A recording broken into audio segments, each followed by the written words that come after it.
Hola amigos, today we're going to be talking about the basics of Spanish and how to start learning the language for the first time and what I kind of did that might be able to help you guys as well.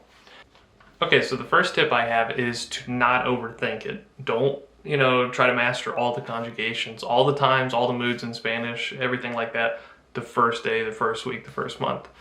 I think you should start out small, like I did, learn basic phrases, maybe not even know what each word in them means. Maybe like "Cómo te llamas?" What's your name, right? But you don't know specifically that actually means something a little bit different in terms of a direct translation. So just learning the phrases that people are going to use with you, daily phrases, of course. Additionally, I think that repetition is super, super important when learning a language or probably anything in life, right? And I think repetition of the simple phrases is super important, of words you're going to use, verbs, kind of going over them in your head or writing them out is super important.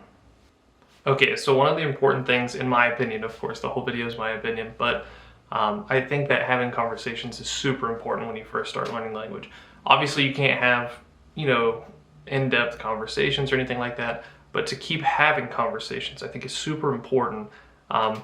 And one of the ways that I did that initially, which is no longer around anymore, was kind of Omegle. You could put Spanish or Espanol in the tag, right? And you'd be able to talk to people from Latin America or Spain or something, right? And I would have the same conversation with these people over and over again, right? If you get a new person, it's going to be like, what's your name? How old are you? Where do you work? It's going to be like the same simple questions over and over again. And I got to a point after doing this for a little bit of time, right? And I think I could just not think about what I was going to say. So I knew, oh, my name, they're going to ask me what my name is, and I was ready to go. I already had the answer. I don't have to think about it. I knew exactly how to respond instantly. And that was super important in developing kind of a pattern of repetition while learning the language, because then you don't have to think when you're having these basic conversations. And as that happens, you'll be able to have better conversations, more in-depth conversations, because you don't have to think about the small things or small words that you've been learning. And when you run into these people from different countries, you'll learn kind of different words. So that would be one good way of having conversations. Additionally, there are apps now, such as Discord, Hello Talk, Tandem, and you're able to meet people on these apps that are trying to learn your language normally. So it's kind of like a language transfer. They're trying to learn English, and you're trying to learn Spanish. So you'll be able to help them with English. Of course, they're not going to ask you crazy questions. You'll just be able to maybe help them with what's right and wrong in English, if they're even asking for questions. And normally they tried to just help me. It seemed like initially in the beginning, because it is so hard. Like the first guy, I think he said like "que tal," and I was like, I have no idea what that means, So I knew nothing when I started these apps.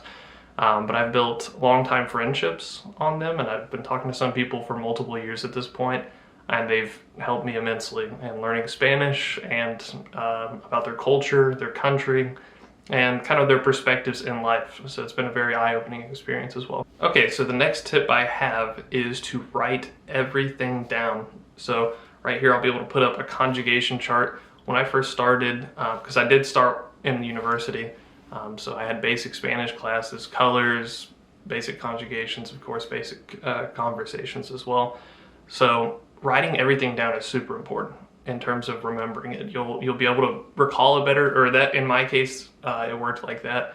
I would write down every word. So I learned tener, right? I'd be like, oh, yo tengo, tú tienes. I just write down every conjugation for that verb, and I would recommend you do that for every verb you come in contact with.